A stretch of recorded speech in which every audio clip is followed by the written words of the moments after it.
منشیات کے خاتمے کے لیے پولیس اور عوام کو ایک پیج پر اکٹھا کرنے کے حوالے سے بھیرکنڈ کے نوجوانوں کی جانب سے آگاہی پروگرام آرگنائز کیا گیا، جس میں D P O Mansehra Zeb Ullah Khan, S S P investigation Arif Javed, D S P head quarter Bashir Khan, traffic incharge Mudassir Zia اور دیگر افسران نے شرکت کی۔ اس موقع پر بھیرکنڈ کی عوام نے اپنے مختلف مسائل بتائے، جبکہ ٹریفک کے مسائل کے ساتھ ساتھ تھانہ حاکی کے حدود میں پولیس کے کردار پر خصوصی بات کی گئی، جس پر ڈی پی او مانسہرہ اور ایس ایس پی مانسہرہ نے فرداً تمام سوالات کے جوابات دیے اور بھیرکنڈ اور مضافات میں تمام مسائل کو حل کرنے اور علاقے میں پولیس کی گشت زیادہ کرنے کے احکامات جاری کیے۔ آپ کی ریکوائرمنٹ کو دیکھتے ہوئے بشیر خان آج 5 اضافی افسران جو ہیں وہ خاکی تھانے میں بھیج دیں، کہیں سے کاٹ کوٹ کے ایک رائڈر ان کو مزید مہیا کیا جائے۔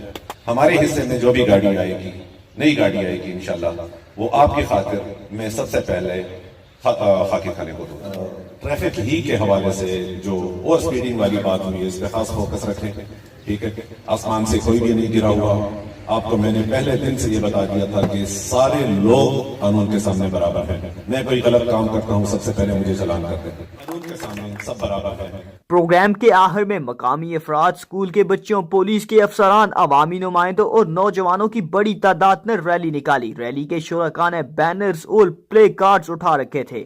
D P O Mansehra Zeb Ullah Khan کی تعیناتی کے بعد جہاں جرائم میں کمی آئی ہے، وہیں پر منشیات فروش اور دیگر جرائم پیشہ افراد زیر زمین چلے گئے ہیں، جو کہ خوش آئند بات ہے۔ صدیق اورنگزیب، CID نیوز اب مانسہرہ۔